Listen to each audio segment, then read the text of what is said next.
big factors that would impact change.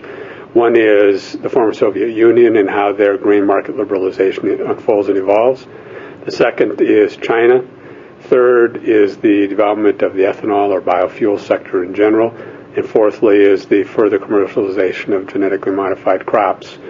I could just elaborate on each just briefly. In the case of Russia, what's important is they used to be an exporter of small grains many, many years ago, and then in the 1980s and 90s it became to be an importer. In fact, a fairly large import of around 20 million tons. And in recent years, in part in response to the liberalization of the grain market system in Russia, they've now expanded their exports to the area where they're exporting around 30 million metric tons of wheat per year. The significance of that is a switch from being an importer to an exporter.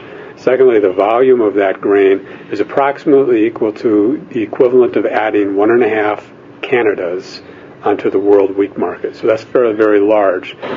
And thirdly, their prices are selling at relatively low values relative to the world marketplace, and they're very competitive in North Africa, the Middle East, and other countries that have been traditional U.S. markets. So the former Soviet Union is very significant as to what's changing there. Secondly is China. China is significant because, in part because of the size of the market. No matter what they do will impact the rest of the market. Secondly, they're a big producer.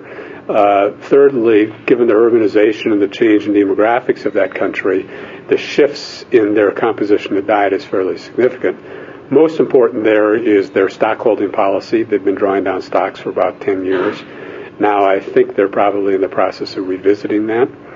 And then secondly is the growth, particularly in oilseed demand. And their imports, Chinese imports of soybeans are one of the fastest growing markets in the world.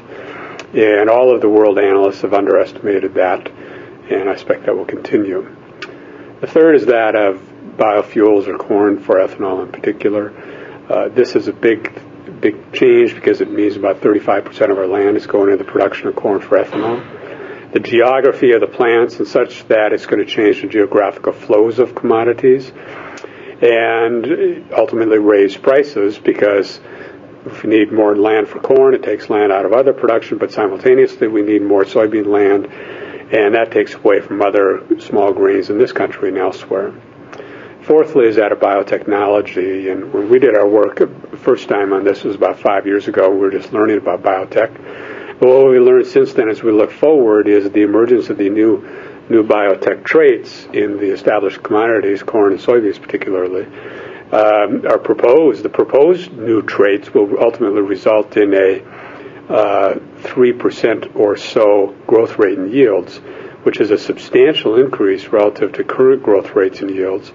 And as that unfolds in multiple different ways in the United States, Brazil, and elsewhere around the world, it will have a very big impact on prices and the rate of expansion in land in other countries and the rate of diversion of land into corn and soybeans in other countries as well. So